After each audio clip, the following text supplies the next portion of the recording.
Shabbat Shalom. It's a great pleasure to welcome you here to Kol Hadash at the North Shore Unitarian Church. I say welcome, welcome, welcome, because I am actually welcoming you on behalf of three humanistic Jewish organizations: Kol Hadash Humanistic Congregation, the International Institute for Secular Humanistic Judaism, and the Society for Humanistic Judaism, which has convened this national gathering. We have people from many states, even multiple countries, who are here this evening to celebrate a very special moment in time. Shabbat is a transition. It's a transition from the days of the week to a time of rest and reflection, a time of special attention and special experience. This evening is also a moment of change. People are completing educational programs. Our movement sees another transition moving forward into its future with the training of new leaders, rabbis, and officiants. And we ourselves are witnesses and participants in this celebration. We are part of a global movement of secular and humanistic Judaism, and we are honored and pleased and overjoyed to be able to celebrate this marvelous moment in our movement's life. This evening, our readers represent the many strands of our movement coming together. They are Rabbi Miriam Jerris, who is both rabbi of the Society for Humanistic Judaism and the Associate Professor of Professional Development at the International Institute; Rabbi Sivan Mas, who is the Dean of Tumorah IISH in Jerusalem, who has come all the way for this celebration this evening; Paul Golan, who is the Executive Director of the Society for Humanistic Judaism; Rabbi Jeffrey Thalik of the Congregation for Humanistic Judaism in Detroit, also known as the congregation formerly known as the Birmingham Temple; Rabbi Jody Kornfeld of Congregation Beth Chaverim here in Deerfield, Illinois; Irene Chase, who is the Vice President of the IISHJ, and Victoria Ratnaswamy, who is the Vice President of the Society for Humanistic Judaism. And we also recognize the Cultural and Secular Jewish Organization, which has been an active participant in our movement and in the Institute from its founding in 1985. We are at this moment of transition, and so in Jewish culture, we often use a nigun, a melody, where the words matter less than the fact that we sing together. I also welcome the many people who have joined us online. We had over 75 people registered to participate virtually, so imagine this room with that many more people, or imagine the online webinar with that many more participants, and you can really get a feel for how many people are celebrating this moment today. On page 1 of your service booklet at the top, you'll see the song Bim Bam. Bim Bam means nothing. Shabbat Shalom is wishing each other a peaceful moment of pause, reflection, and transformation. And so as you feel comfortable, please join me. Bim bam, bim, bim, bim, bam, bim, bim, bim, bim, bim, bam. Bim bam, bim, bim, bim, bam, bim, bim, bim, bim, bim, bam. Shabbat Shalom, Shabbat Shalom, Shabbat, Shabbat, Shabbat, Shabbat Shalom, Shabbat Shalom, Shabbat Shalom, Shabbat, Shabbat, Shabbat, Shabbat Shalom, Shabbat, Shabbat, Shabbat, Shabbat, Shalom, Shabbat, Shabbat, Shabbat, Shabbat, Shalom, Shabbat, Shalom, Shabbat, Shalom, Shabbat, Shabbat, Shabbat, Shabbat, Shalom. Bim bam, bim, bim, bim, bam, bim, bim, bim, bim, bim, bam. And now just hum.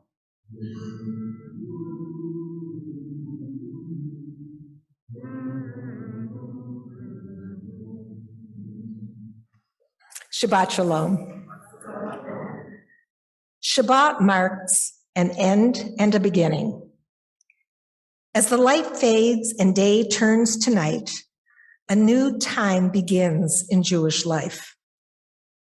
There are many measures of Jewish time: a calendar that counts years from mythical creation, childhood that lasts 13 years, months that adjust between moon and sun, days that begin at night.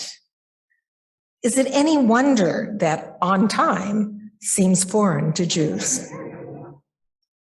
Yet Jewish time is not simply a joke. It is our path through the human experience. It is a pulse of 7 days and major festivals and the turning of the new year at the turn of the seasons and the life cycle of the human condition. Shabbat is our time outside of time, our space for pause and reflection, our opportunity for new beginnings.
זו שעת תמורה בה נעמוד אילמים על גבול האור. לאן יפנה ליבנו? האם נחזור? אחי הנעבור? This is an hour of change. Within it we stand uncertain on the border of light. Shall we draw back or cross over? Where shall our hearts turn? Shall we draw back, my brother, my sister, or cross over? This is the hour of change, and within it we stand quietly on the border of light. What lies before us? Shall we draw back, my brother, my sister, or cross over?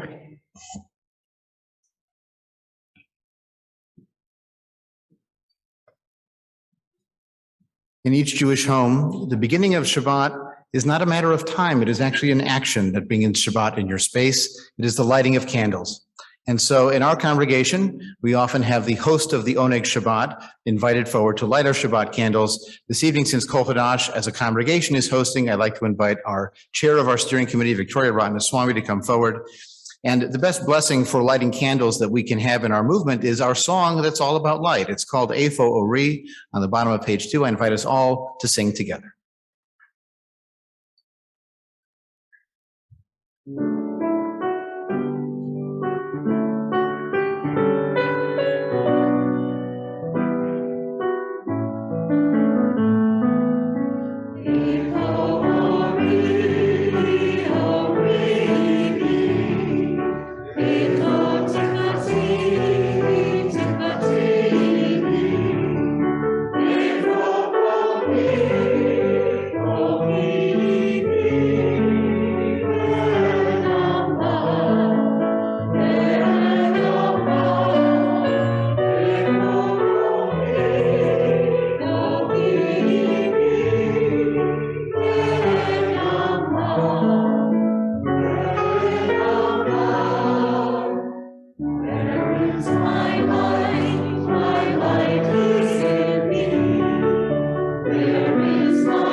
Tonight, we celebrate our movement of secular humanistic Judaism.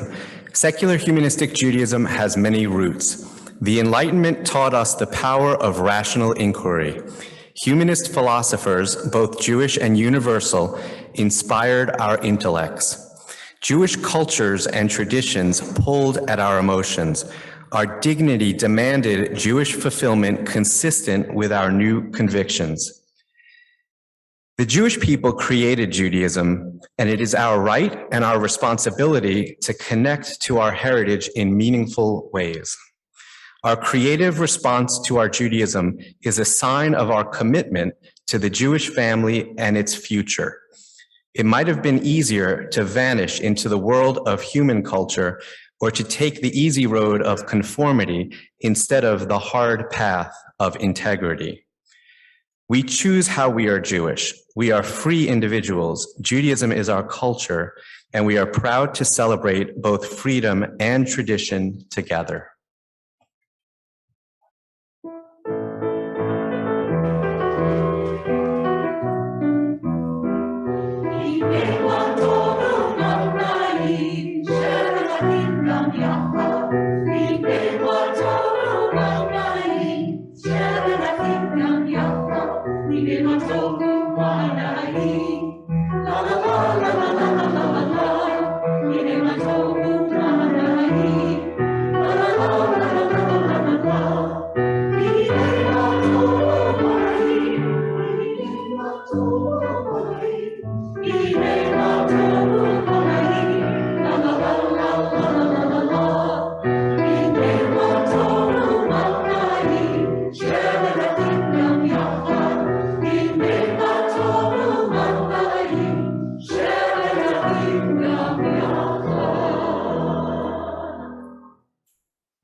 We live and find it hard to live. We are consumed by the anxiety of desire and know that nature is stingy with satisfaction. We are terrified by the limits of our wisdom and shiver in the cold of human ignorance. Love touches us with the pleasure of fulfillment and runs away too soon. Pain squeezes the marrow of our bones and lingers with malice. If our suffering cries out for justice, the world answers with deaf defiance, and the darkness of evil is a persistent shadow. We live, and it is good to live. We feel the invitation of doing. and rush to the surprise of new excitement. We sense the opportunity of our talents and plunge to taste their fulfillment. Bold events penetrate our mind and tease the ordering skills of our reason. Unselfish acts overwhelm our being and fill our hearts with the security of love. The world is an open door to vital variety. It stuns our hopes with boundless promise, for the light of our possibility shines through to dispel the darkness. We create community through shared light, but also through shared sustenance. I hope all of you will be able to stay for our Oneg Shabbat reception to celebrate our graduates, but also to simply break bread together, because that is a way of creating meaningful connection and community. The sharing of the fruit of the vine is also particularly meaningful resonance when it comes to celebrating those who will celebrate life cycle celebrations. In most Jewish life cycle events, you have the sharing of wine at the arrival of a child and a baby naming or baby welcoming event, at the attainment of bar or bat or the gender-neutral B mitzvah, or the celebration of a wedding. All of those often include the sharing of the fruit of the vine. Indeed, it is odd that memorial is the one place we don't offer that celebration.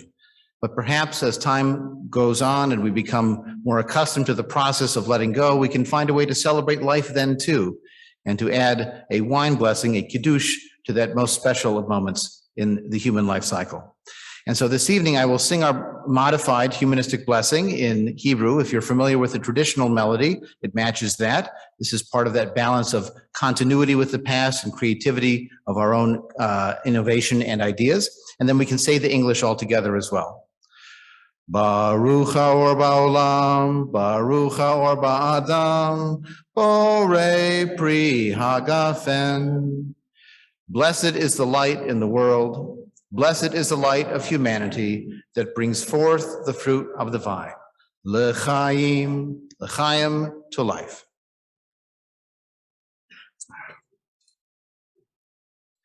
And now I'm very pleased to invite to this podium Rabbi Miriam Jerris, the Associate Professor of Professional Development at the International Institute, who will be introducing our graduates of our Life Cycle Officiant program. A few years ago, the Institute did a review of our program offerings. Were there any programs that were no longer utilized? Were there programs that we could add? I was on the committee that investigated whether to develop new programs. We realized that there were still many communities in our movement that did not have trained leaders. The Rabbinic program and our leadership program both take significant commitment of time and energy, and many of our organizations are too small to pay professional leaders. And our volunteers all have busy lives. Many of our communities could not provide for the basic needs of their membership. Ceremonies celebrating birth, coming of age, bar mitzvah, marriage, and honoring and celebrating a person's life after death. Leaders in our larger communities also needed help with all of the work. Working with individuals around these important life events takes knowledge, both Jewish and secular, sensitivity it takes, compassion, tact, good humor, and skill. Other organizations in humanism offer certification and ordination with very little training. We felt strongly that both our members and our leaders deserved better preparation for our leaders, and better care for our members. We wanted our officiants to understand the basic ideas and philosophy of secular humanistic Judaism, the history and development of the various life cycles in Judaism, and how to create a meaningful and powerful ceremony. And in addition, some basic skills in dealing with the emotions and conflicts inherent in these significant times in people's lives. We wanted a program that could be completed in about a year or two. The success story of that evaluation is our officiant program. Our first graduate officiant who completed the program some months ago is Kate Forrest from Philadelphia Volksschule. Kate has held many leadership positions, both at Volksschule as the B Mitzvah coordinator and in the movement as the former operations manager of the IISHJ and the conclave coordinator for SHJ's youth group, Hugh Juice. Kate is a published writer. Her writing talent, good humor, compassion, and dedication to secular humanistic Judaism makes her a wonderful addition to our leadership corps. Tonight, we are celebrating the graduation of 3 students. I will introduce all 3 of them now and welcome them to come forward one by one to receive their certificate and share a few thoughts with us. The first graduate is Jacinda Bowman from the Secular Jewish Community and School in Oak Park, Illinois. Jacinda and her family joined the SJCS in 2011. She's been a board member since 2014 and a past president, reflecting her significant dedication to her community. In her recommendation, Elisa Lapine described Jacinda as having this wonderful ability to listen to others and help distill complicated and often diverse opinions. Her compassion for others is obvious, and I know many members of our community, this is Elisa speaking, including myself, have come to her for advice and guidance. Well, I too noticed Jacinda's calm, reflective, and generous nature in a recent class that I taught for the program. Our second graduate is Marla Davishov from Kol Hadash Humanistic Congregation, our host community tonight. Marla participated in the first class I taught in the Officiant program. We were 4 women studying philosophic guidance and counseling, and it was a stimulating, inspiring, and loving experience. Marla has been involved in the movement for many decades. She became a member when she lived in Madison, Wisconsin, and upon moving back to Chicago, she joined the humanistic Jewish community then in Deerfield, and ultimately joined Kol Hadash Jewish community. As a Sunday school parent of sons with special needs, she worked closely with teachers and the principal to ensure that her children's needs were met. She became a member of the Kol Hadash School Board and then the steering committee. In her reference letter for Marla, Don Friedman, the then principal, described Marla as incredibly caring, empathic, articulate, and willing to stand up for her beliefs and opinions in a respectful manner. Marla is a strong leader. Her intelligence, combined with her ability to tackle complex and sensitive challenges, both personally and professionally, with competence, dedication, and grace, makes her an ideal leader at Kol Hadash and in our movement. Our third graduate tonight is Elisa Lapine, also from the Secular Jewish Community and School in Oak Park, Illinois. Elisa is no stranger to secular humanistic Judaism. She grew up in Cleveland and attended the Jewish secular community there. Her involvement as a young person inspired her to recreate her childhood experience for her family here in Chicago. Elisa is the founder and leader of the community.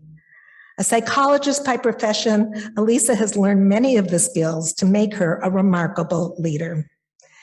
As Rivka Feinstein, a leader in a madracha in our movement, wrote in her recommendation letter for Elisa, she said, Elisa would be an excellent officiant. Her character traits and intellectual ability are way above par. Elisa's compassion, empathy, and reliability have been outstanding traits during her entire career. We are delighted to acknowledge Elisa's leadership in the movement tonight by formally celebrating her graduation from the Officiant program.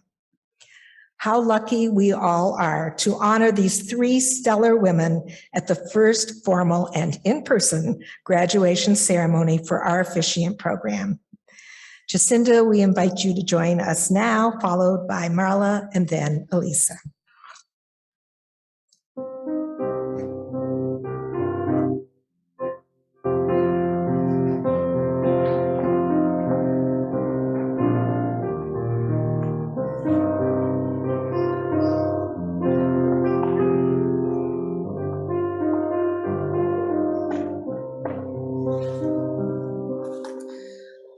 Hello, and thank you. A little less than 2 years ago, I began the FHJ Officiant program in an attempt not only to learn more about secular Judaism and its history for myself, but more importantly, to become a secular Jewish officiant for my community, which currently does not have one. I did so in order that other secular Jews would be able to celebrate their most important life events with someone who understands their values and beliefs. I know how important this is to me for my own family and for the members of my community. I was not born or raised Jewish or within the Jewish tradition, but throughout my life, I was always drawn to Judaism. I was so drawn to the religion that in college, I sheepishly admitted to a Jewish friend my real desire to convert. She took me to Hillel House for Shabbat a few times, and I loved the beauty and the ceremony and the ritual. But I was continually stymied by the basic problem that I could not believe in God.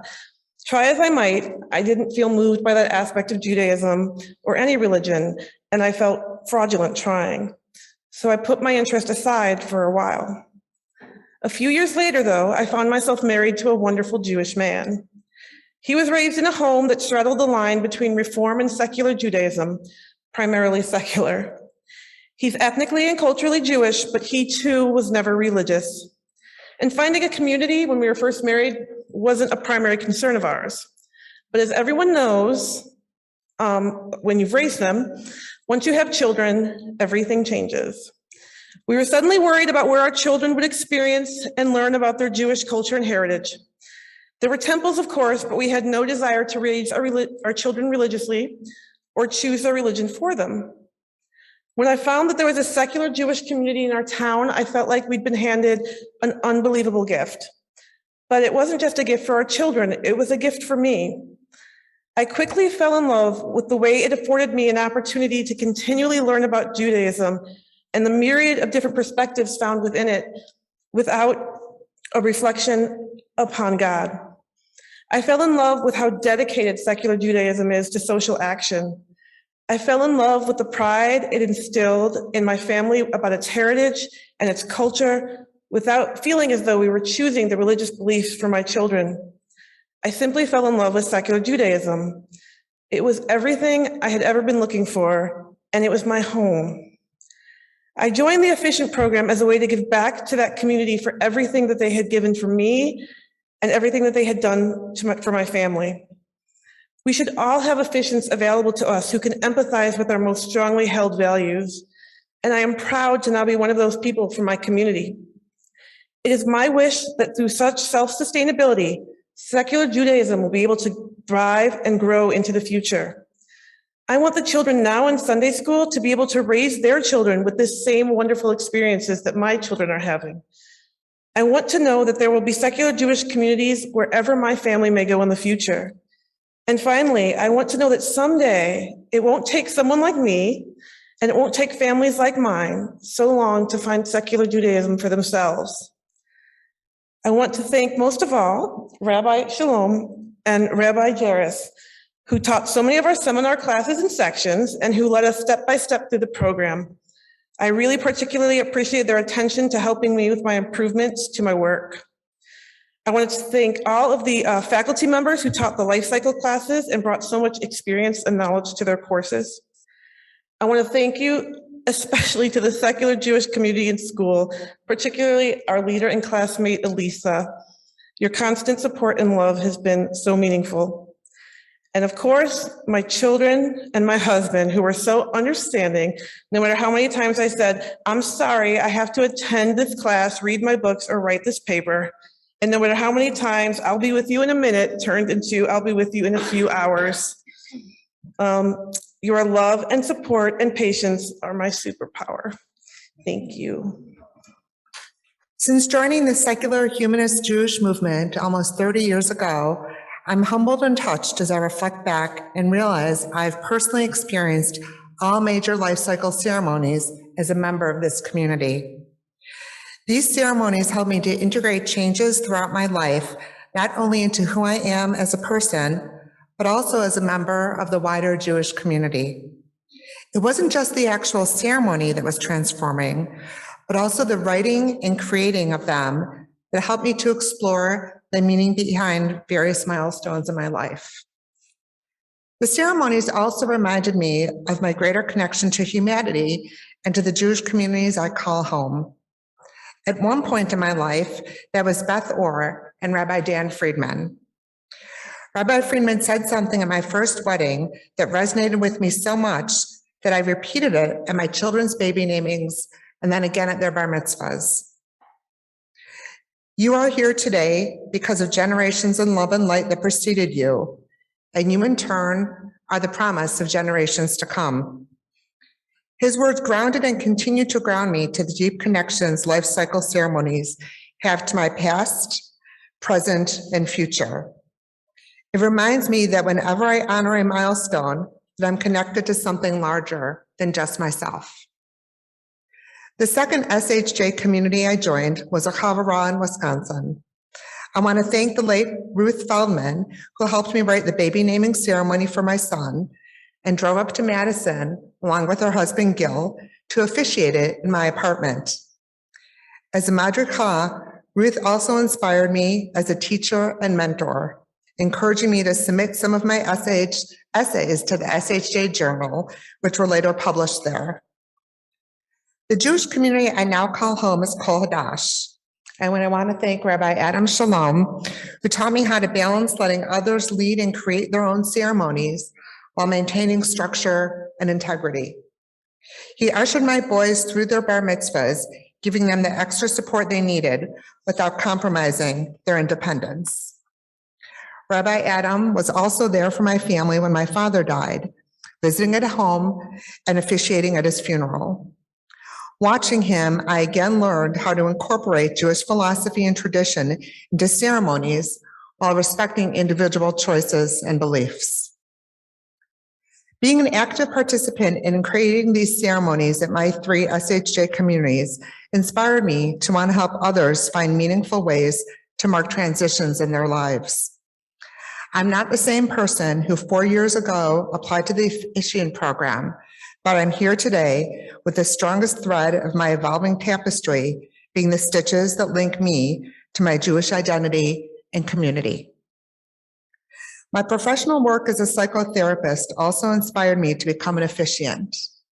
I've witnessed how marking milestones can help validate feelings, provide support during times of transition, and connect our personal journeys to the larger one we're on together called life.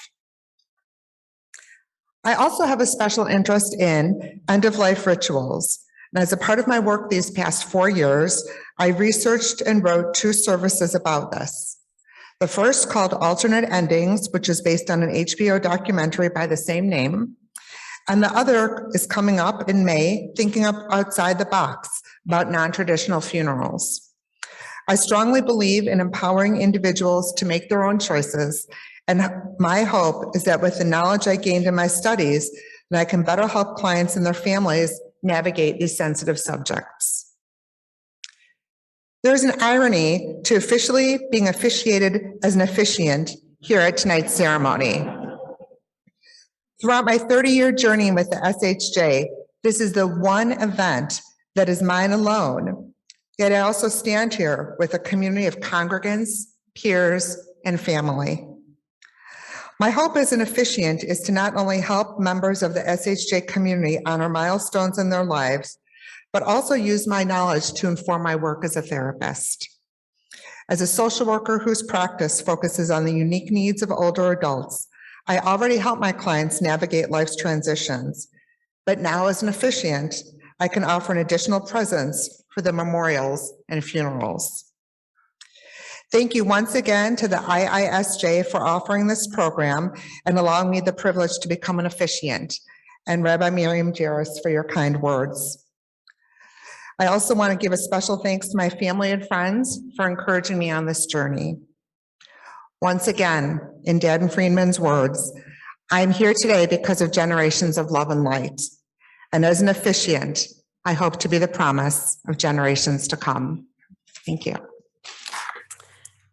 In the spring of 2003, my next door neighbor and I were talking about the dilemma we each faced with our 5-year-old sons and their Jewish identity.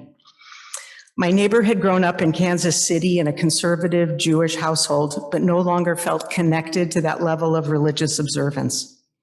I had grown up in a suburb of Cleveland, keeping kosher and understanding Orthodox rituals from my grandmother, but attending a secular Jewish Sunday school started by my own parents, Chuck and Shirley Lapine. So what about our own kids? Neither of us felt comfortable in the Reform or conservative synagogues with the focus on God and prayer. As non-believers, how were we going to give them a relevant Jewish education that focused on their cultural rather than religious identity?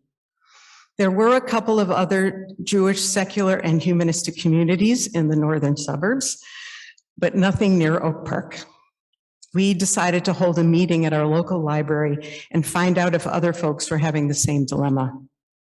To our great surprise, 15 people showed up, mostly parents of young children, all interested in being part of a Jewish community that focused on our cultural and ethical heritage with a particular emphasis on social justice.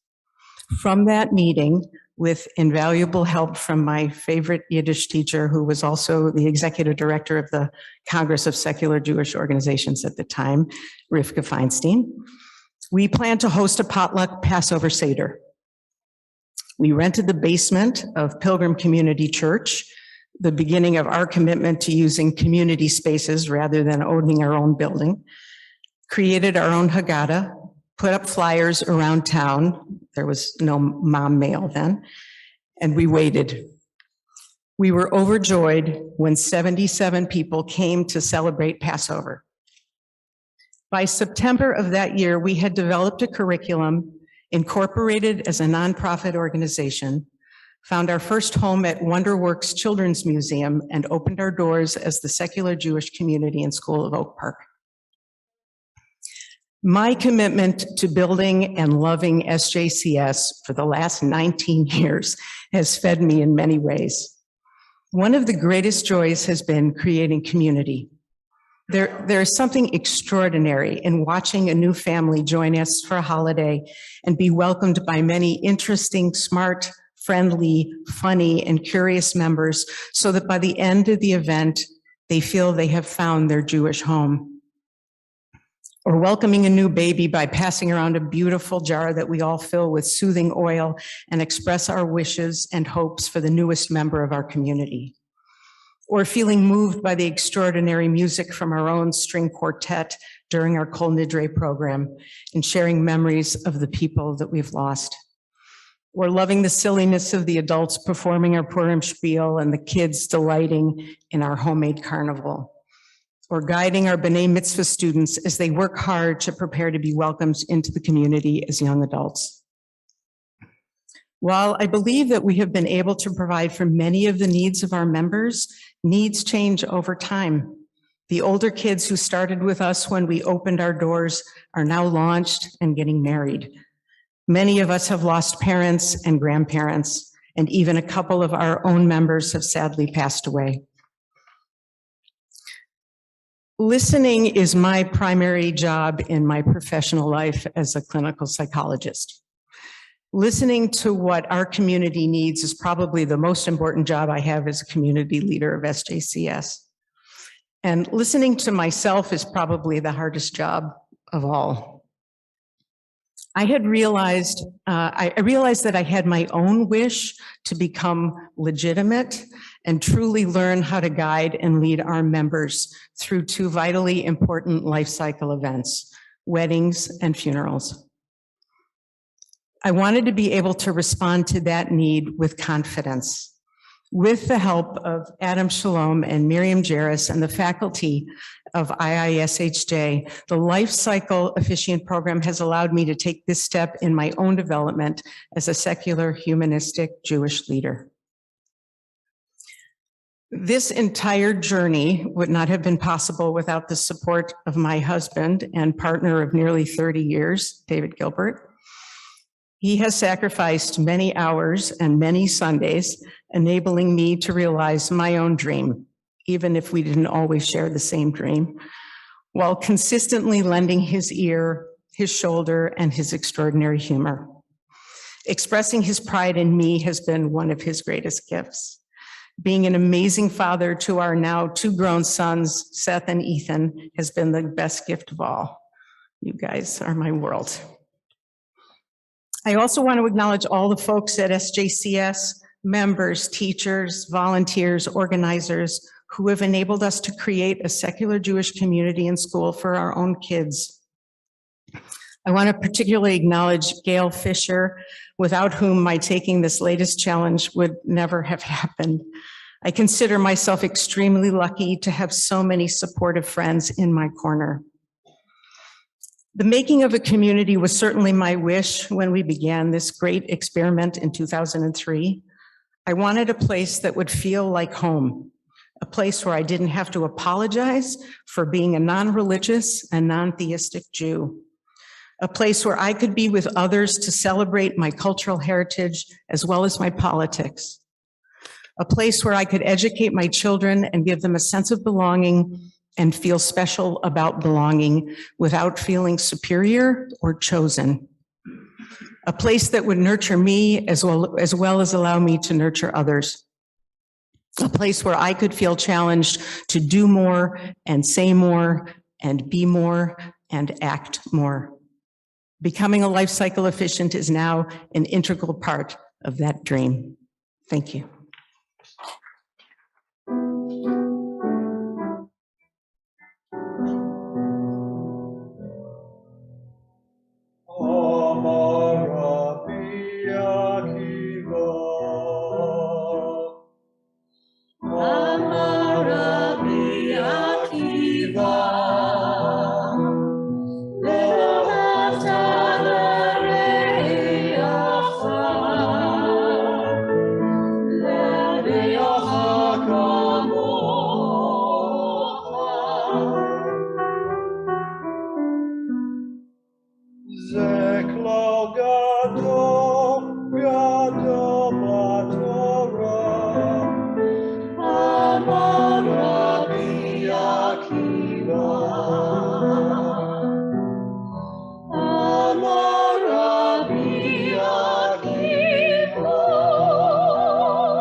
I am a child of wanderers in the desert, herders of sheep, seekers of water. I am a child of slaves, toilers in the baking sun, builders of monuments to the mighty. I am a child of warriors, defenders of their people, cruel victors over others. I am a child of prophets, speakers of truth or power, hard fanatics of a jealous God.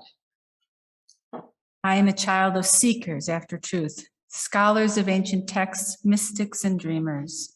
I am a child of farmers and vintners, glass blowers, goldsmiths, bookbinders and tailors.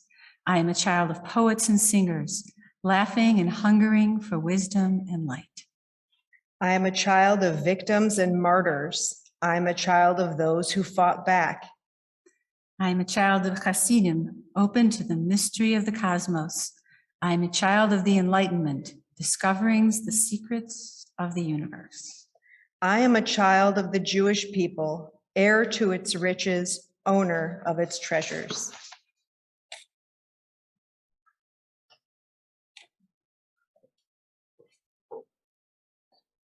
Could I ask those who are here who are comfortable standing to please stand for just a moment? In every celebration, there is an echo of sadness when we remember those who are no longer with us to celebrate. When we reach a milestone, we think of those who would have been so overjoyed to see this happen, to have had a small part in its coming to be. They still have that part and the gifts they gave us, and the inspiration they provided, even if they did not live to see it. Whenever we ordain rabbis and graduate leaders in our movement, we reflect on the passing of Rabbi Sherwin Wine some 15 years ago this July in 2007, and also the more recent passing of Yaakov Malkin, leader of our movement in Israel and one of our central framers of secular and humanistic Judaism. When we ask for healing, we know that we seek healing for those who are ill, those who face challenges in their lives. But we sometimes also seek healing for ourselves, those holes in our hearts that will never fully be filled. And we look for peace in the world and peace in our hearts. Let us pause for a moment of silent tribute and memory.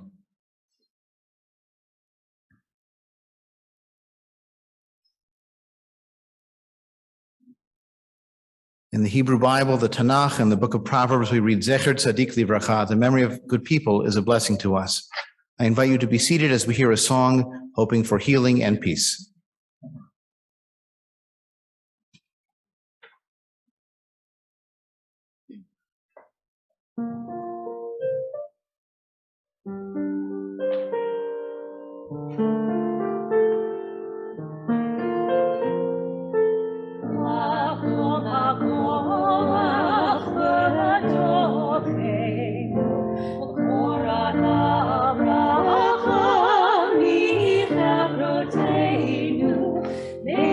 Source of strength that dwells within us, help us find the courage to make our lives a blessing and say shalom.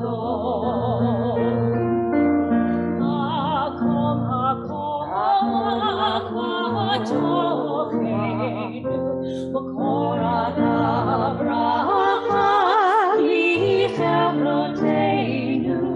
Those in need of healing, no refuah shlema, the renewal of body, the renewal of spirit, and say shalom.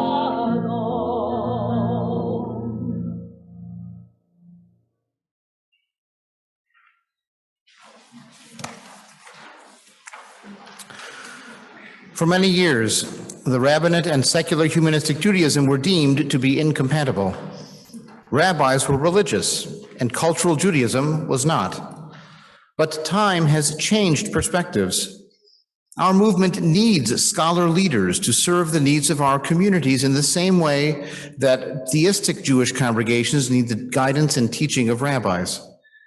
In modern times, a rabbi has become our expert in Judaism. And Judaism has become both religious and cultural. Cultural Jews need cultural rabbis. To be a secular humanistic rabbi is to embrace many skills. It is to know and understand the Jewish literature of the past and present. It is to teach and explain the history of the Jews with the tools of science. It is to celebrate the important times in Jewish life and personal development with creativity and a sense of secular integrity. It is to live and present a Jewish philosophy of life that enables others to find the source of their power within themselves and within others. It is to be a prophetic voice for justice and freedom for Jews and for all people. It is to speak for our movement with learning and with wisdom. It is to champion a pluralistic Jewish world in which many belief systems find unity and solidarity in a shared historical experience. On this evening, secular humanistic Judaism presents its future. Its future is a future of well-trained and inspiring leaders. Its future is a future of talented individuals who proudly serve our movement and the Jewish world as rabbis.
One of the most exciting things I've ever gotten to do as a rabbi is to help make more rabbis. My ordination was in 2001. 2 years later, in 2003, Rabbi Sivan Mas was ordained as a rabbi by this same institute. She went on to found Tamura IISHJ in Israel to train leaders and rabbis there to serve secular and cultural Jews in the Jewish state. It has been a great pleasure for both of us to be able to participate in the ordination events of our respective institutions. I've made many trips to Israel for ordinations, and this last time I had to get up at 3 a.m, I think, to Zoom into the morning ordination service, but it was well worth it. I think I stayed up instead of getting up, but it didn't matter because it was worth it to be able to participate in this special moment where someone's achievements and learning is acknowledged and celebrated, when they begin to feel a new sense of confidence about themselves and their role in the Jewish world. And we as a community are affirming this wonderful transition in their lives and in our lives as well. And so with that, I'd like to invite to this podium Rabbi Sivan Mas, Dean of IISHJ Tamura in Israel, to offer her message.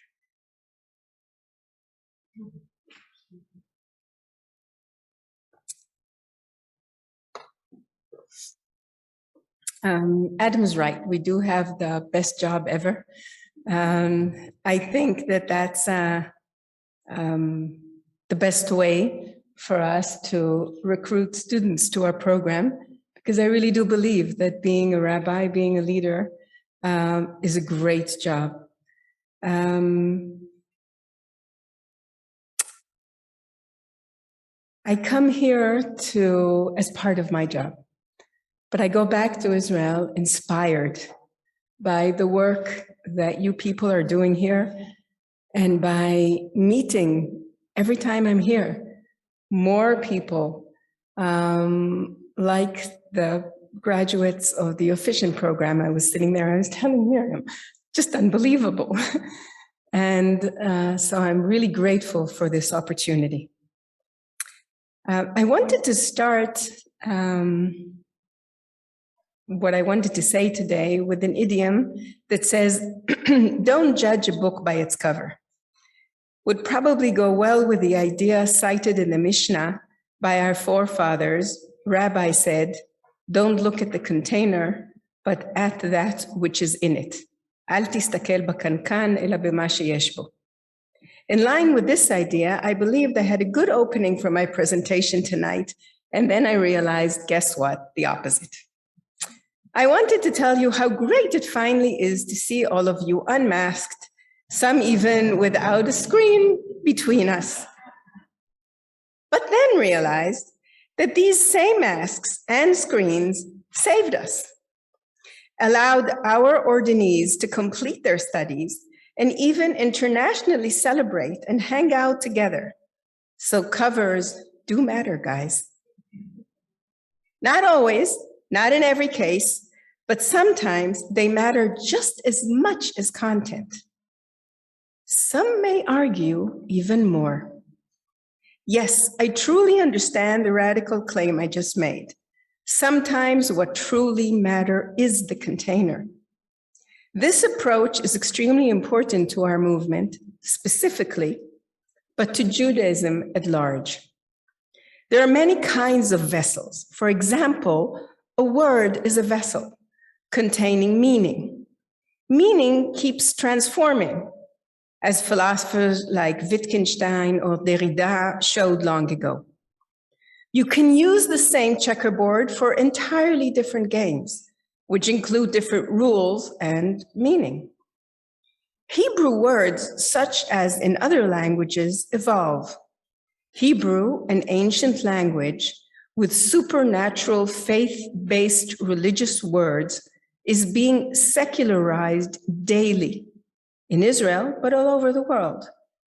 Mishkan, the residence of God, became the term for a big place or the Israeli House of Parliament.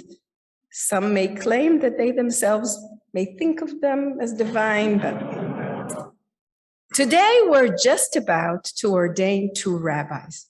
We use the same word, the same vessel of meaning, but the words contain a different substance. no more state-driven, supernatural, faith-based leadership. Rather, leadership with a strong belief in separation between state and religion. No more genderly exclusive leadership. Rather, anyone, no matter their gender, can become a rabbi to promote equal, pluralistic, engaging, open celebrations and learning. We kept the vessel, the container, the cover of the book, but we changed its content. So yes, you're about to see tonight 2 people become rabbis. We will be using an ancient container, but with an improved new content. Jeffrey Schlussel, who I met once again teaching the Israeli culture course this year, combining art, hard questions about traditional usage of God language in humanistic secular settings with knowledge of Jewish culture and entrepreneurship. Mary Ruskin, president already and a rabbi very soon. In her rich and versatile folder shows great knowledge and deep understanding in what adult education and community leadership are all about. We are building an international movement, spearheaded by incredible leadership. Our strength is in our unity.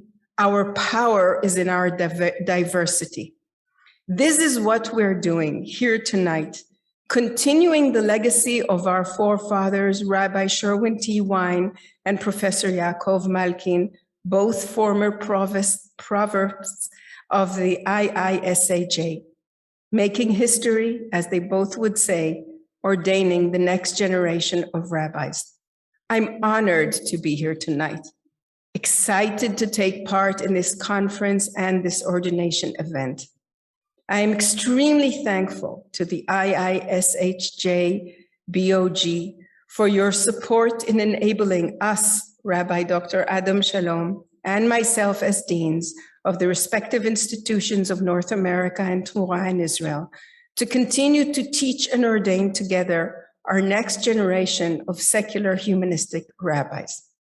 Just this year, as Rabbi Shalom mentioned, we ordained 5 new Israeli rabbis, but he was far away.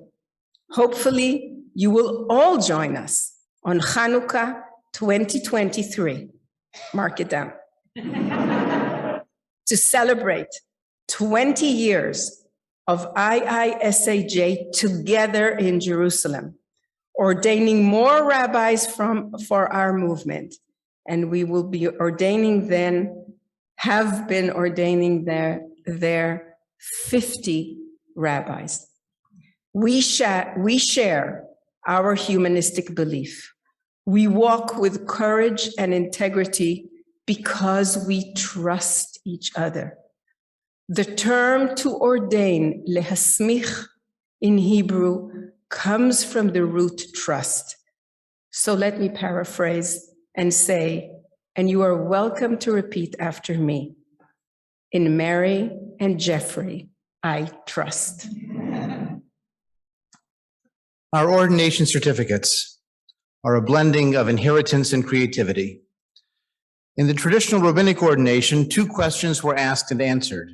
Yoreh, can he teach? Yoreh, he can teach. Yadin, can he judge? Yadin, he can judge. In ours, we ask one of the same questions and a new question. Toreh, can she teach? Toreh, she can teach. Taskil, can she enlighten? Taskil, she can enlighten. Our ordination certificates are signed by our faculty and rabbis in our movement. We've already received the signatures of Rabbi Daniel Friedman, Professor Gabrielle Boccaccini, and Professor Julian Levinson, who are unable to be here this evening. And now is the time when we invite our leaders and rabbis forward to sign our certificates. And so to begin, I would like to invite Rabbi Miriam Jerris to be the first signatory this evening of our ordination certificates.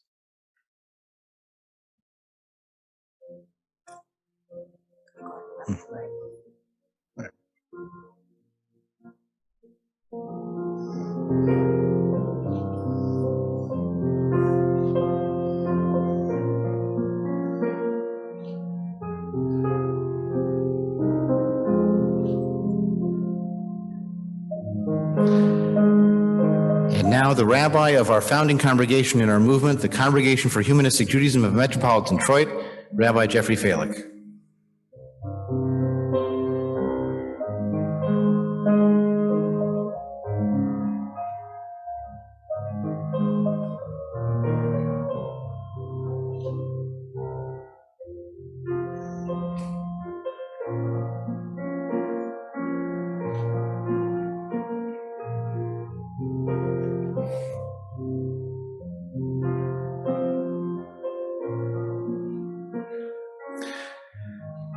From Lake Forest College, I would like to invite Professor Linda Horwitz.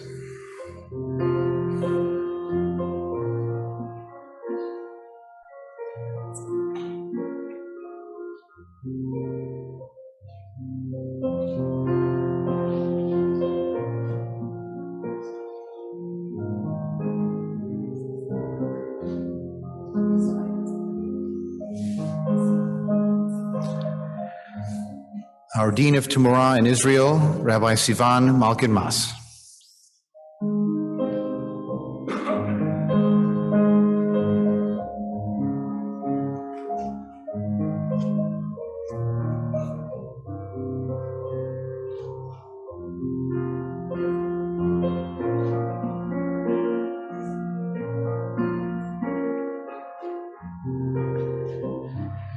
The Rabbi of Oreno Congregation in Toronto, Ontario, Rabbi Jonathan Cohen.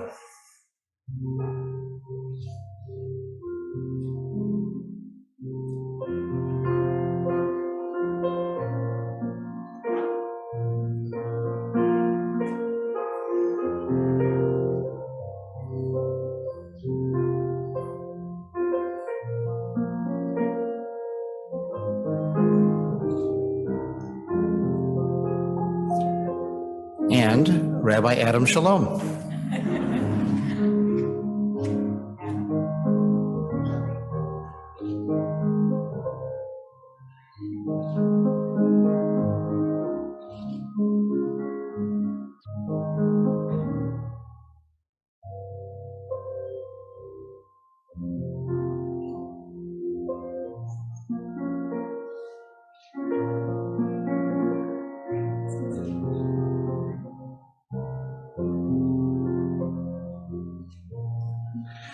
Rabbi Jody Kornfeld of Beth Chaverim Humanistic Jewish Community.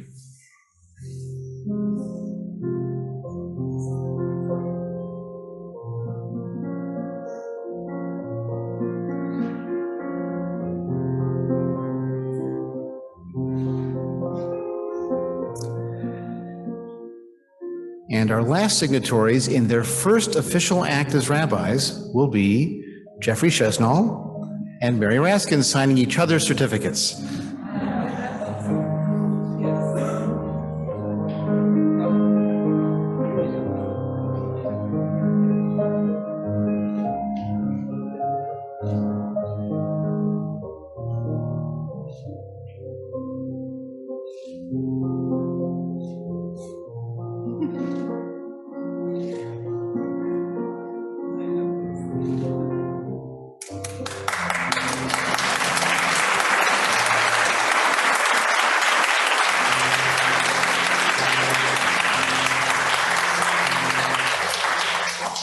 And now I'll invite Rabbi Miriam Jerris to introduce Rabbi Mary Raskin.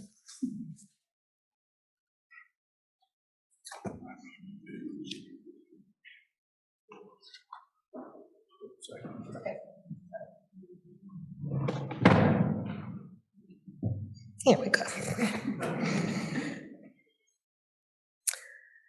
I have been looking forward with great excitement to this day for a very long time. Mary has been my student, she's my boss, but most of all, Mary is my friend. Mary has been on quite a journey, from first learning about humanistic Judaism in 2004 to joining Kol Shalom in 2006 to becoming a leader madricha in our movement in 2011. In 2013, she officially entered the Rabbinic program, completing her master's degree at Spertus Institute for Jewish Learning and Leadership. And finally, finishing the requirements of the IISHJ Rabbinic program by writing her thesis. It has not always been a smooth sailing journey or a speedy one, but it is a journey that has joyfully come to an end.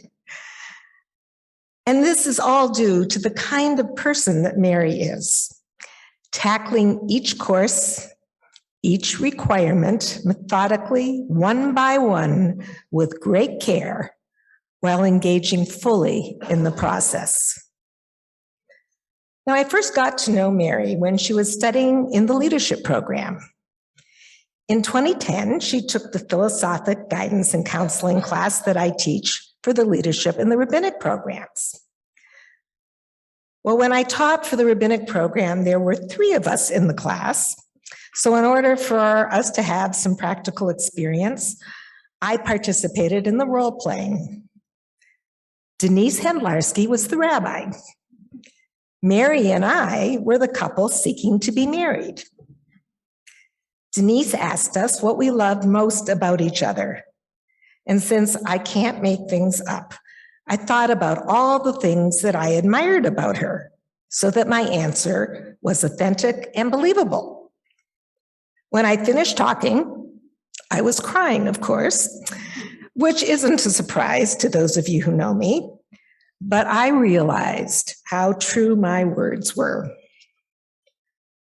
Our connection intensified when Mary joined the board of the SHJ in 2014, the executive committee in 2016, became vice president in 2017, and president in 2020, a position she still holds today.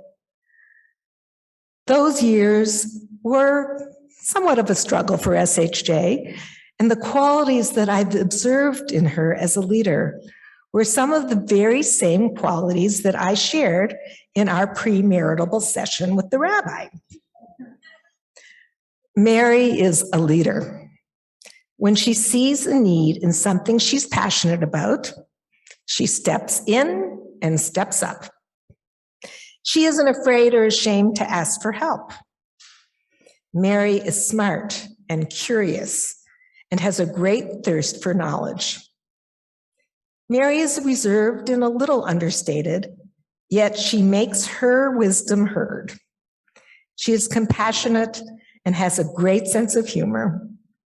With her kind and open heart, she loves helping others and loves knowing that she can make a difference in people's lives. Mary is genuinely interested in people, and she cares that others feel acknowledged, welcomed, and appreciated, and she makes sure that they are. She is considerate and understanding and is a great listener. I know Mary will be a great rabbi because from my observation, she already is. It is with a full heart, great pleasure, and a huge mazal tov that I turn this podium over to Rabbi Mary Raskin. Hello, everyone, and hello to you here and in Zoom land. I want to wish you a Shabbat Shalom and a happy Passover. It is especially meaningful that I am speaking to you during this Passover. It is the first time in 3 years that I've seen many of you in person. Passover is an ancient pilgrimage holiday. It's a holiday meant for gathering, and I'm so happy that we are here today. Earlier this year, I had the opportunity to read the Exodus story with greater attention and interest. At our Seders this week, we focused on the very important transition the Israelites made from slavery to freedom. The passage I found particularly memorable, however, occurred while the Israelites were traveling in the desert. The passage includes a poignant description of a very weary Moses. It's not surprising that Moses was weary. He had been happily married with a wife, 2 sons, and work as a shepherd for his father-in-law. when God ordered him to go to Egypt and demand that Pharaoh release the Hebrews from slavery. Moses initially declined this opportunity, but it turned out he had no say in the matter. And so Moses traveled from Midian to Egypt, demanded and secured the release of the Hebrews, and led them across the sea. Their joy was short-lived. They next faced thirst, hunger, and marauders, the Amalekites. And this is the passage that I found so poignant, the battle with the Amalekites. Moses appointed Joshua to select the men who would fight the Amalekites. He then stationed himself at the top of the hill to oversee the battle. While Moses held his hands high, the Israelites prevailed. When his hands grew heavy and dropped, the Amalekites prevailed. Finally, 2 men brought Moses a stone to sit on, and they held his hands up until the battle was won. Of course, Moses was weary. He and the Israelites had entered the desert with the joy of freedom. They sang, they danced. Then they had significant setbacks. I feel empathy for Moses. In the spring of 2019, we celebrated the 50th anniversary of the Society for Humanistic Judaism. It was a joyous and inspiring occasion. We met again in the fall of 2019 to begin the process of imagining and planning for the next 50 years. Then, in the spring of 2020, COVID hit. George Floyd was murdered. Our democracy came under serious attack in January of 2021. We see the growth of angry partisanship. Last February, Russia attacked Ukraine in what has become a horrific war that impacts the entire world, one way or another. The last 2 years have made us weary. It is not just us. The entire country is weary. The people of the world are weary. The loss has been great. Jobs lost or considerably changed. Significant disruptions for our school children. We have lost loved ones. And whether the loss of the loved one was from COVID or something else, we could not gather in the ways that comfort us. We have been unable to gather even in joy. This Passover, I empathize with Moses. I am weary. Even with the battle raging, I have not always had the strength to stand and raise my arms into the air. Secular humanistic Judaism gave me an unexpected gift. It gave me the Bible. Yep, the Bible. I no longer find the ancient text tedious or confounding. Instead, I have a connection to those ancient stories. What challenges did the ancient Israelites face, and how did they respond to those challenges? What can I learn from their challenges and their responses? So let's go back to Moses. There he is. The battle with the Amalekites is raging, and he is too weary to stand and hold up his arms. What happens next? 2 people come to his aid. They bring a stone for him to sit on. They hold up his arms for the fighters to see. With renewed vigor, the soldiers fought on and overpowered the Amalekites. The battle was won. There are 2 important lessons I learned from this story. One is that Moses did not give up. He was weary, not discouraged. The second lesson is that his community came to his aid. Moses did not ask for help. The volunteers came because the battle was important. They saw they could help, and they did help. We may be weary, but we are not discouraged. Secular humanistic Judaism is as solid as the rock upon which Moses sat. the values, teachings, practices, and creativeness of secular humanistic Judaism provide meaning and direction for us in this chaotic world. The richness of secular humanistic Judaism brings us together in community to support each other. Like Moses, we have people holding up our arms even as they hold up their own. This support melts our weariness. How fortunate we are. This Passover, it's important that we acknowledge their support. I first want to thank the many people in our communities who give their creativity, time, encouragement, and financial support to their communities and to our movement at large. It is your support that not only melts our weariness, but gives us strength. Thank you to all the staff for their talent and dedication to our movement. They do far more than the words written on a job description. I am especially honored to work with Paul Golan, Rabbi Miriam Juris, Jennifer Grodsky, and Kathy Shearhart, who are all here today. I also have some personal acknowledgements. Thank you to my teachers who gave me insight and knowledge and thus created my intellectual Jewish home. Thank you to my fellow students and now my fellow rabbis, because you are also my teachers.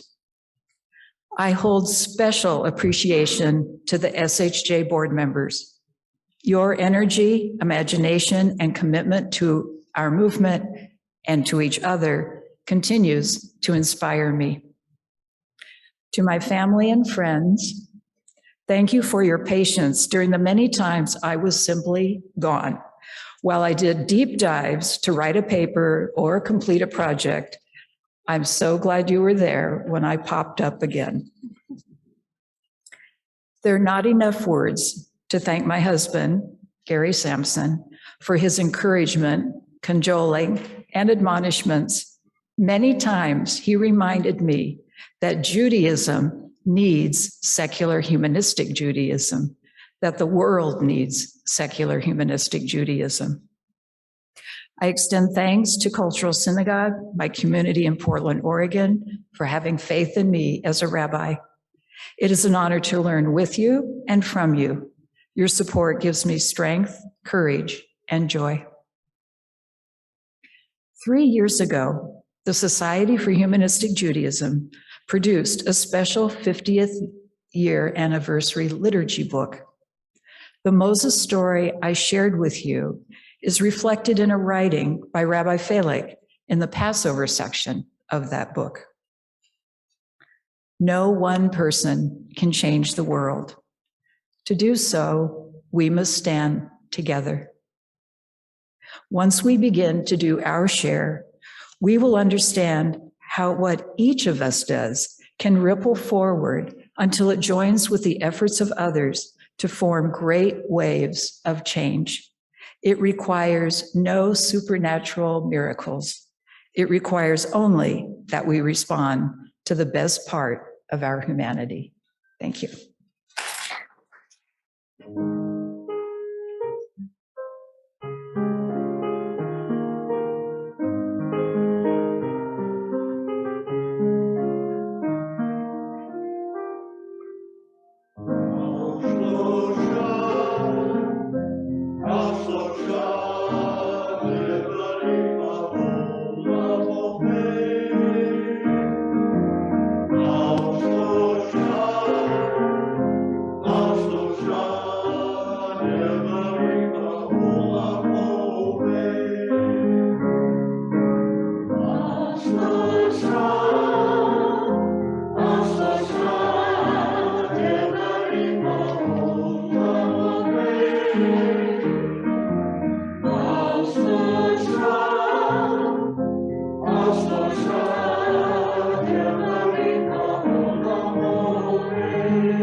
I was struck that Mary chose to speak about a journey of 40 years of wandering as I thought about Jeffrey Chesnell's route to the rabbinate.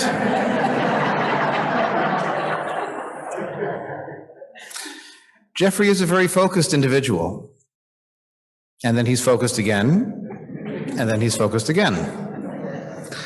He has had a long career with humanistic Judaism, going back over 50 years.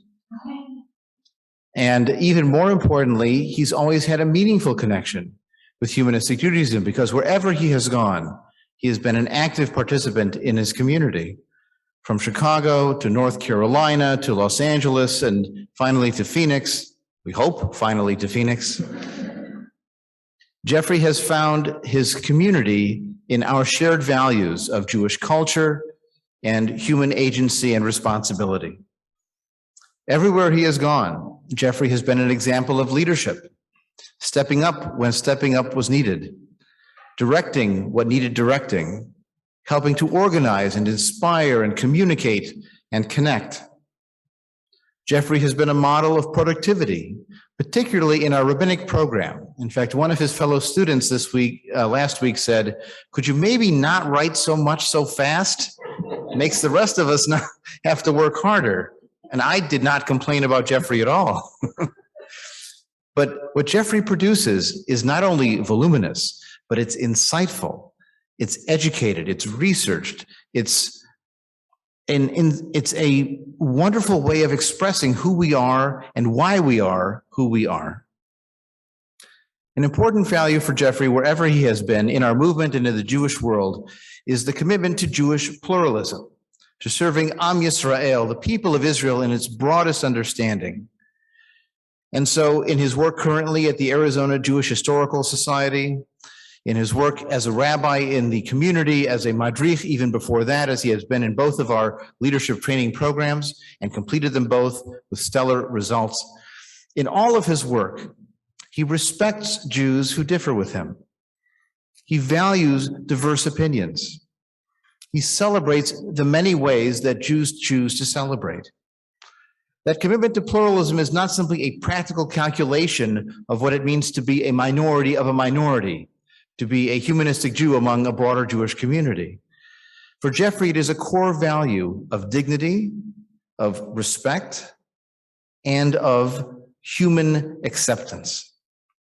And most important, Jeffrey, everywhere he has gone in his personal, professional, and Jewish life, has demonstrated the importance of commitment. If something is important to you, then do it, then live it, then pursue it, then make it part of who you are and work for it. Jeffrey has worked for this degree, for this rabbinic ordination, and it is our great pleasure to honor him with this ceremony this evening. And I will wish him something different. Rather than Mazal Tov, which is wishing him good luck, I say to him this evening, Yasher Koach, may your strength grow and continue from today forward. And so, Jeffrey, Mazel Tov, congratulations to Rabbi Jeffrey Chesnell. Thank you to this wonderful choir and your voices, and both Ellens, who I have a long history. They were my students. And thank you to all of you. Adam mentioned my voluminous work. So I brought with me to read tonight my rabbinic thesis. It's 179 pages, not unlike many of the papers I turned in. But seriously, folks.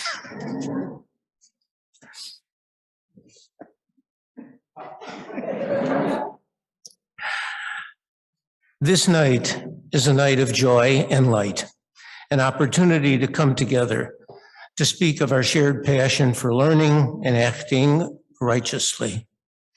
Psalm 90 is the only psalm written supposedly by Moses, making it the oldest in the book of Psalms. I read this story not so much as the end of 38 years of wandering in the wilderness, but one of longevity.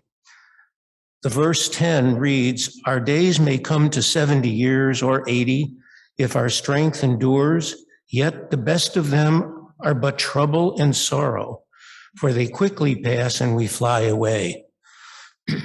I too have come 70 or 80 years, not of our problems and sadness, but in many ways with a vision for the best of days that lie ahead. And although time is fleeting, if we make the best of it, we will reap the benefits of time well spent. I'm almost 80 years old.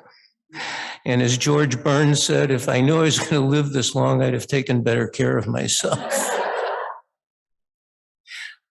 4 years ago, after receiving my Madrich certification, marking 4 years of study, I asked my friend, Holocaust survivor Oscar Noblach, if he thought I was too old to pursue the rabbinic ordination. Oscar, who was 93 at the time, told me, if you're passionate about it, you're never too old to pursue it. So I listened to my wise sage and embarked upon my second 4-year leg of my journey toward the rabbinate. Or as my great-granddaughter Audrey said at the time when she was 4 years old, good luck in rabbit school, Poppy. Being part of our community at the International Institute for Secular Humanistic Judaism and studying to become a rabbi, I understood and was encouraged to not just seek to be, but rather to be a better student, to become a better teacher. So I have no expectation of becoming a gaon, a genius or a chacham, a wise or ish mofet, paragon. I seek to become a number of humanistic maskilim, enlightened persons who seek to engage a wide circle of people to share learning by encouraging diversity and inclusion, self-discipline, and courage of conviction and dignity. To preserve Judaism as a unique peoplehood and work for cultural, ethical, and moral aspirations, and strive up for opportunities for Jews not to be separate but equal, but to be true equals in every sense of the word by fighting anti-Semitism, discrimination, and prejudice of all kinds against Jews and others. I seek to promote humanism, rationalism, and freedom of thought in both word and deed, to educate, not indoctrinate. I'm proud to be a pulpit rabbi, a teacher, focusing on learning and educating and inspiring youth and adults to better understand their Jewish identity and their human identity. I've been a man of the cloth. People knowing me for a long time know this, because in 1977, I was a schmata salesman for Joan Fabrics, selling upholstery fabrics.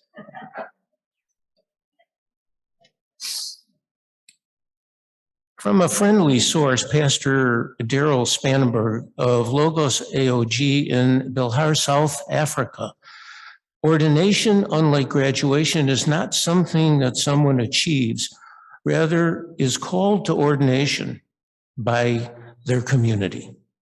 For me, Or Adam congregation in Phoenix has called me to be ordained, granted smicha. It's not an end, it's a beginning.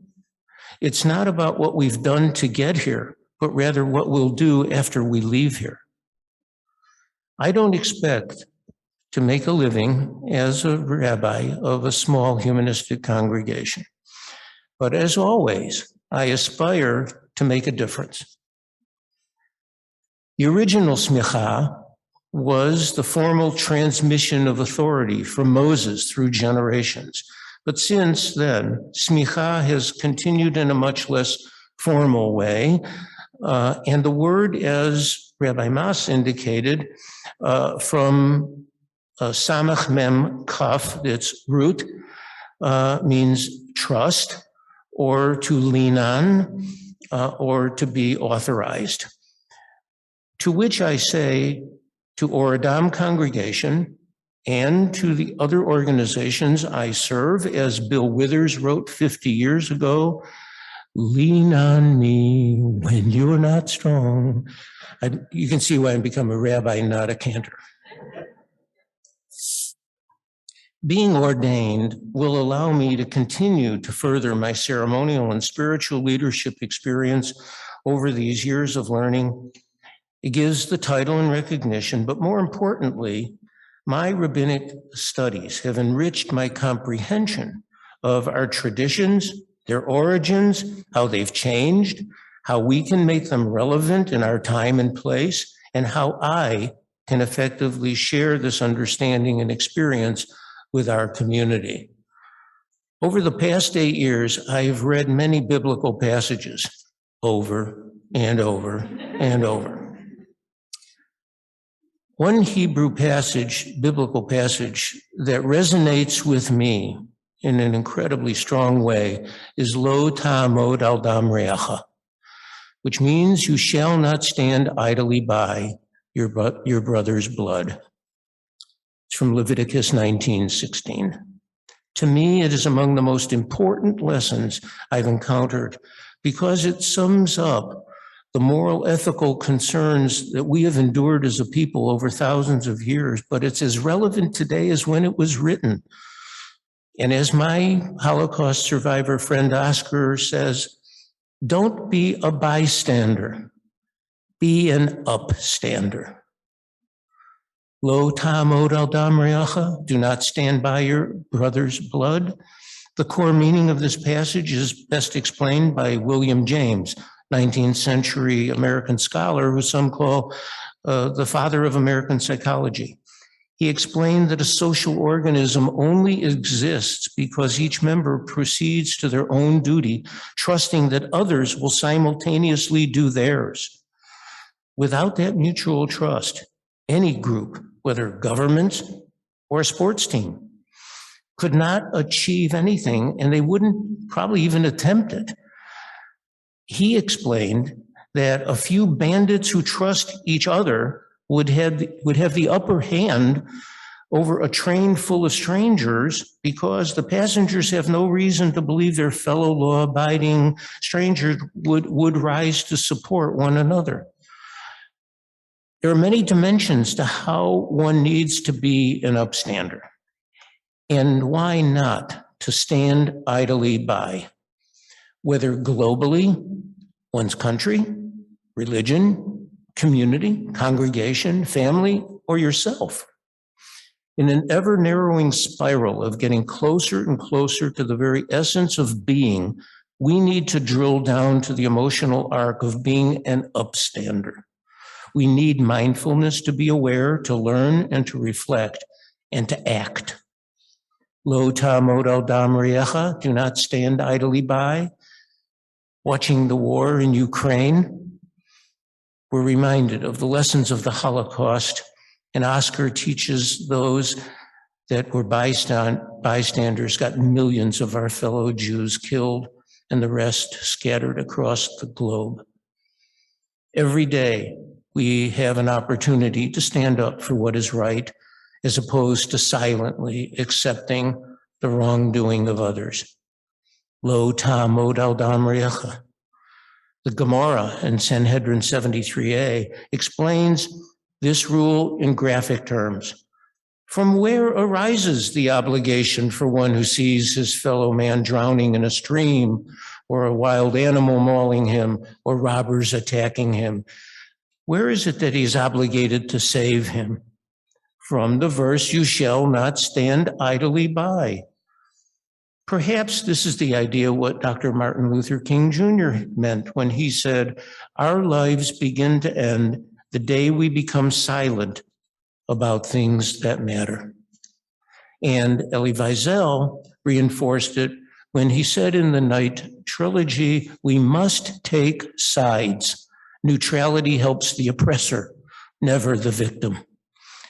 Silence encourages the tormentor, never the tormented.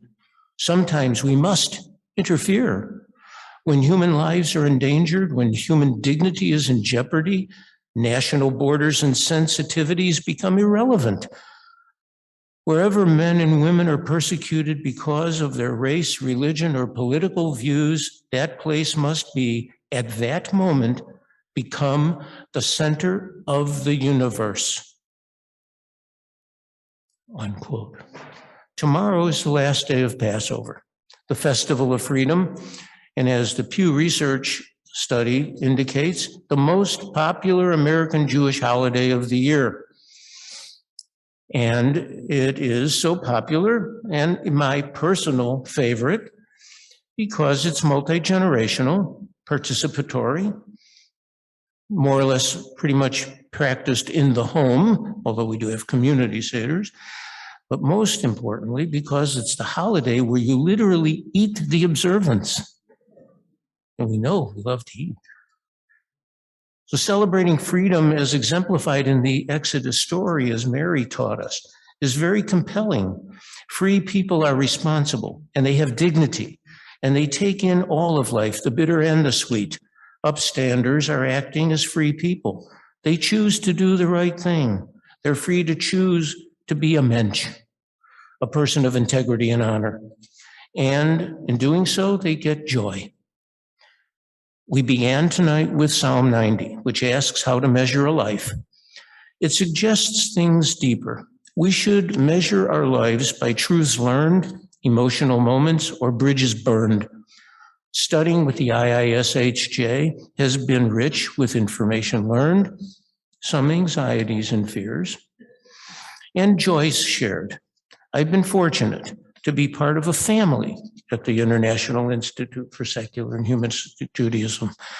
And rather than bridges burned, there have been bridges built, friendships that will last because we've shared our neshamas, our souls. We've discovered our own truths. We found layers of meaning so that when we can then make them more important with gratification, when we can then share and treasure them with others. It wasn't always easy or simple. There were strife and obstacles along the way. Summer of 2019 was fraught with some health challenges that I had. It forced me to drop a two-part course that was only to be offered every 4 years. Imagine another 4 years. But compassionately, Adam and Miriam allowed me to subsequently complete those classes. Thank you. And that compassion is the seed of kindness that I hope to always show in our community. From feeling then it couldn't be done, I stand here to say today and say, Hineni, here I am. It's possible to overcome challenges with the empathy of others and find happiness. Some people say of the clergy are to be looked up to because they're bound by a greater moral principle. They answer to a higher power. I know that I do. I answer to Susan. And Susan answers to a federal authority, to Jackie. And Jackie defers in age to her older sister, Jennifer. And Jennifer answers to her granddaughter, Audrey. So seemingly that Audrey's my ultimate higher authority. Psalm 97, verse 11, expresses a seed of joy image, as expressed by Or Zarua Latzadik V'yishrei Lev Simcha. Light is sown for the righteous and joy for the upright in heart.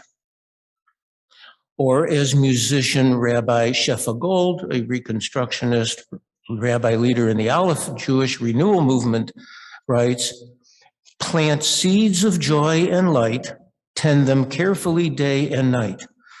In this world so dark and deep, plant the seeds of joy and light. As humanists, we are responsible for making our lives meaningful, and that can come from remembering shining peak moments, which can result in profound exaltation, moments of wisdom and learning, and those can be taken and planted as seeds to be tended with loving attention and grow a life of joy and light. We can understand that joy follows light if we act righteously, when we act as upstanders. It comes when we find our passion, share it unstingingly, and use it to make the world a better place. Then light nurtures and we can experience joy. People's lives are complex. Everyone experiences joy and pain. That's part of what makes us human. How we respond to that suffering is what separates the special from the ordinary, like Shabbat from the other ordinary days of the week. If, despite the obstacles, we can live our lives with passion and play out our dreams, then we find joy. But it's not in a vacuum. If we act justly, righteously, with quiet dignity and grace. This is Shabbat. As Rabbi Frank Tamburello wrote, may these hours of rest and renewal open our hearts to joy and our minds to truth. I am here tonight with a full heart, one overflowing with joy. But remembering there are issues like COVID, global conflict, thoughts of next week, remembering Yom HaShoah, and that can weigh heavily. But today is Earth Day, and we're thankful for our planet that sustains our lives. Every day is an opportunity to do better in our part, to repair the world, to kun olam.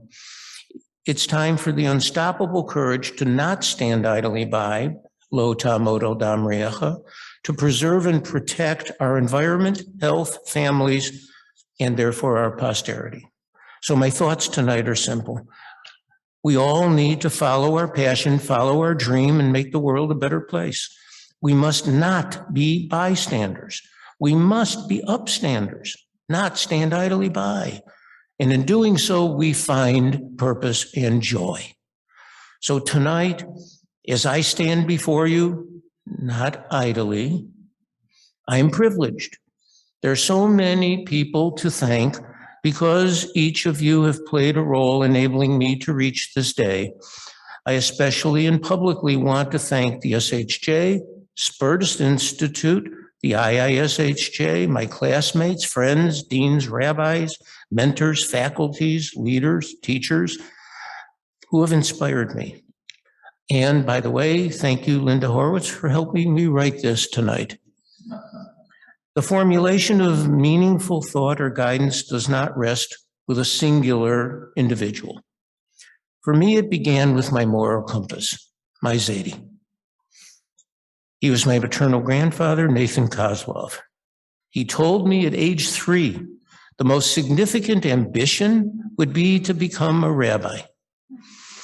But the most consequential purpose in life is to be a mensch. So thank you, Zadie. On a hot August night, not Neil Diamond's 1972 at the Greek Theater in LA, but 3 years later, in the summer of 1975, in the lovely courtyard of Beth Or Congregation here in Deerfield, Illinois, at an annual Meet the Rabbi with Rabbi Daniel Friedman, he espoused what he called rational or humanistic Judaism, and for some of us there, it was an epiphany. I'm forever grateful for that evening, for Dan Friedman, and how my better understanding of my own beliefs that night changed not only my life, but my family, my friends, and other people whose lives I have touched. Dan is my rabbi. Without him, Felice and Beth Or, I might well have taken a different path. I might not even be here tonight. And 40 years ago, Rabbi Sherwin Wine told me I needed to be a leader in our movement. Sherwin was a mentor to me and many others. And so Sherwin, looks like we made it, as any fan would tell you. Thank you, Sherwin. But most importantly, my dearest Susan, who brings me joy, loves me, has reinvented the importance and meaning of love. I say, Brucha at shechatani, v'kiyamanti v'higianti lazman hazeh. Blessed are you who has kept me alive, sustained me, and brought me this season. Simply thank you. I love you. And I love my family, each and every one of you who has been with me every step of the way, every challenge and every achievement.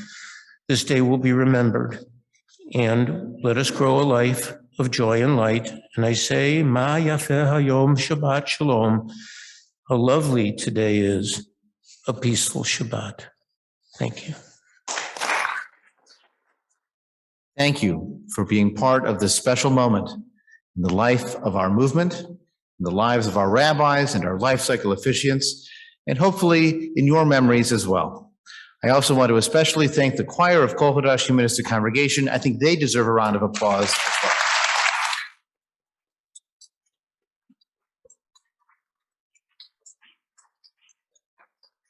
And of course, we eat.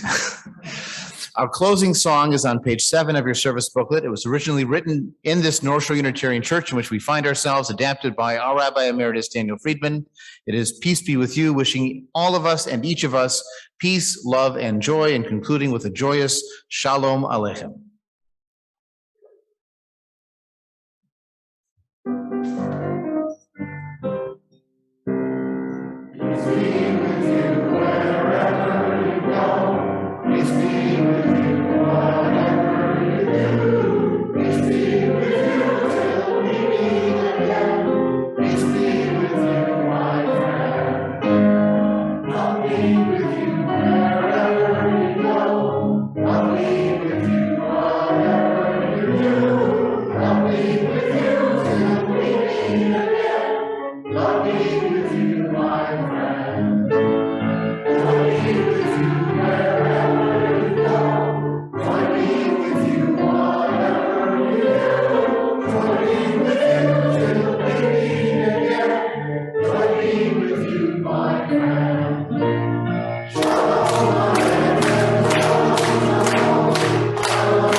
I wish you all a Shabbat Shalom. I hope you'll come back tomorrow morning for our wonderful learning session with myself, Rabbi Sivan Moss, Rabbi Miriam Jairus, and Rabbi Jody Kornfeld. We'll be learning Torah and exploring the boundaries and possibilities of our movement through our roots and our connections to tradition and our integrity. I hope you'll be back in the morning. There's information on the table about it.